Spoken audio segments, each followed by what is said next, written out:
hope you can see me. I know this is awkward.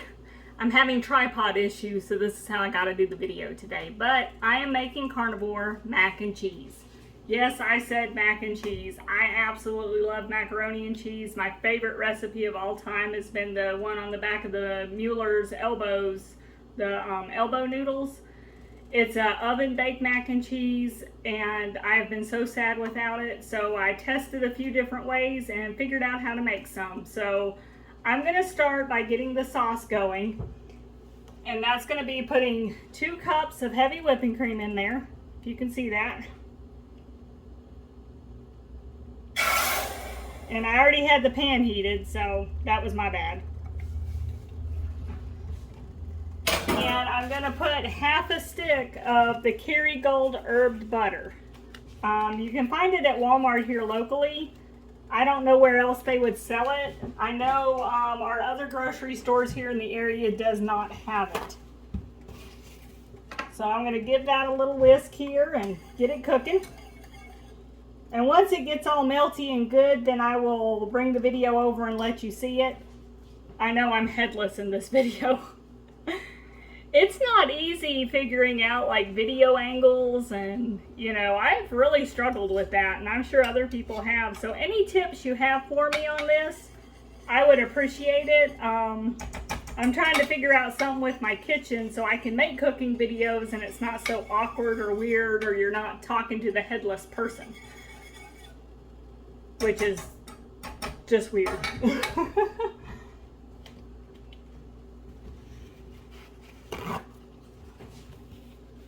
All right, so the other stuff I put in this, and I'll just go ahead and talk about it right now, is I do a 1/4 teaspoon black pepper, a 1/4 teaspoon Redmond's real salt, a 1/4 teaspoon ground mustard, and a 1/4 teaspoon xanthan gum. So since this is a gluten-free recipe, it's also carnivore, I use this to help thicken it. So that way it's not like a watery kind of macaroni. The other thing I do is my noodles, if you follow my channel, here I'll pick it up, you know I make tortillas, like little crisp. They get fried in tallow. Well, what I did was I made these, but I'm not gonna fry them. I'm gonna cut them like fettuccine noodle size. And that's what I'm gonna use for my noodles with this recipe. So I'm gonna get to cutting, and then I'll bring you back when I'm done with it.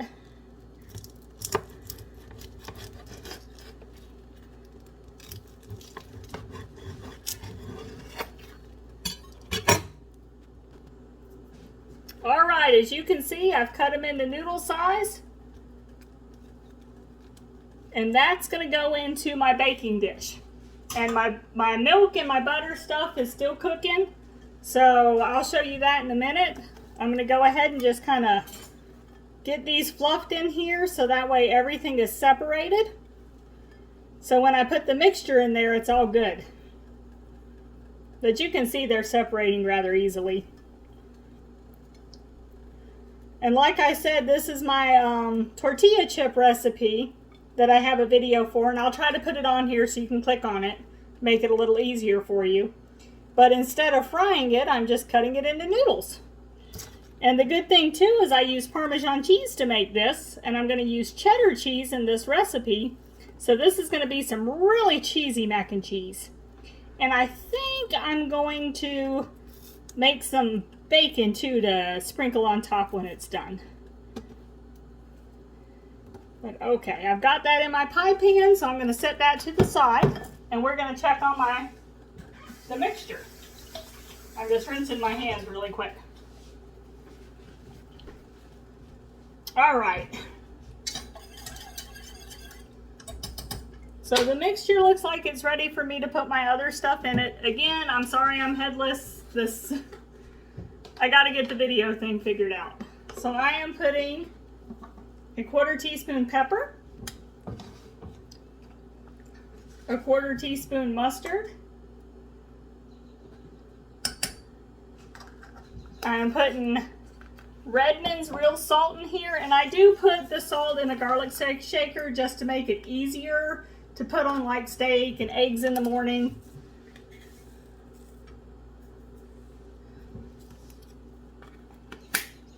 And then I'm gonna do the 1/4 teaspoon of xanthan gum, and I think I'm pronouncing that correct.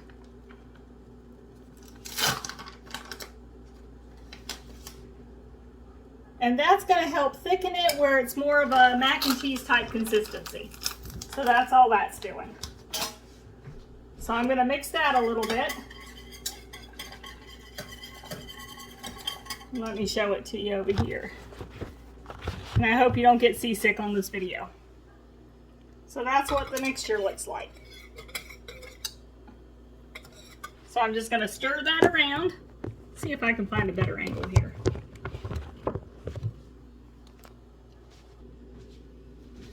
Okay, still not the best angle. I'm really having issues, but that's okay. I'm going to stir this. And of course, mac and cheese isn't mac and cheese without cheese. So let me go get the cheese. I'm going to put my heavy whipping cream back.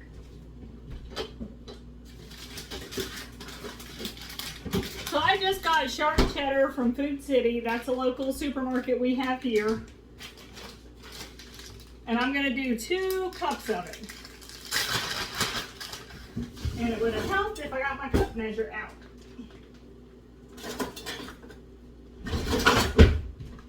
Now, I'm going to do 2 large handfuls because I'm pretty sure that's going to be 2 cups.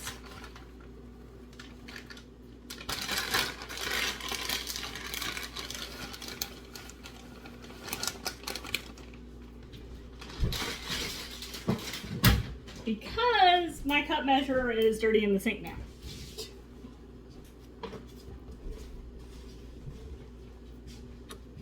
And I'm just going to stir this around so that way the cheese gets really incorporated into it and really gooey.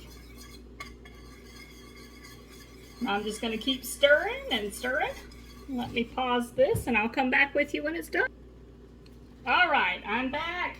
My cheese is done. It only took like maybe 2 minutes, if that, to get all the cheese melted. This is what it looks like. And I am apologizing ahead of time that this is a terrible video, but it is. Anyhow, I've got the oven preheating at 350 degrees. So that'll bake it. It takes about 30 minutes to bake, but I'm going to start pouring this in and get it all mixed up.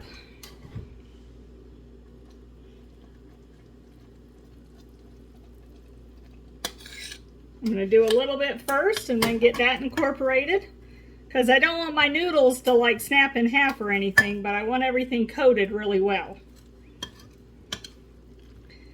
Now last time I made this, I made it with red pepper flakes too. My husband liked it, but he felt like it was a little too spicy.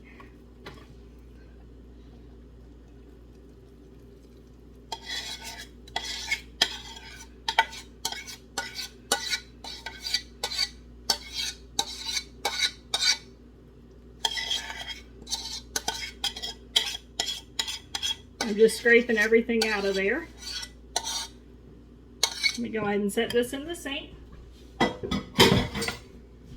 then I'm going to finish getting this all mixed together, so that way every noodle's coated.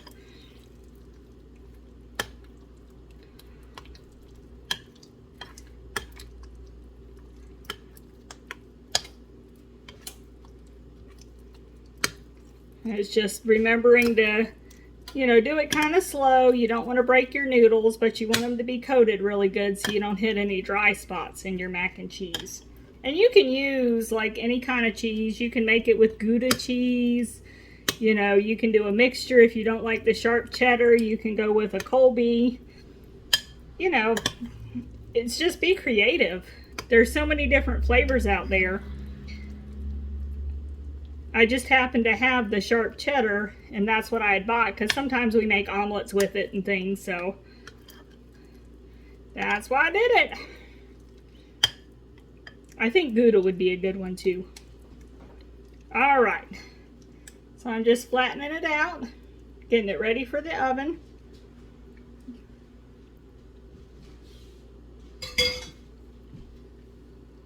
All right. So that's how it looks. Let's see if... All right, I don't know when I accidentally turned the phone off, but here's what it looks like. Before it goes in the oven, you'll get to see it when it comes out. All right, I just turned the oven off, and I'm getting ready to pull it out. It's been in there for 30 minutes at 350. And again, my apologies for my video quality. And there it is. Beautiful mac and cheese, oven baked. It's gonna be so good. I can't wait to eat it. But it's really that easy. Let it cool a little bit. I'm gonna sprinkle some bacon bits on top because I just like bacon. But anyhow, that's how you make it. And I hope you guys enjoy. Let me know if you try it out. Oh, and like and subscribe to my channel and leave comments and help me out a little. Show some love. Thank you so much. Bye.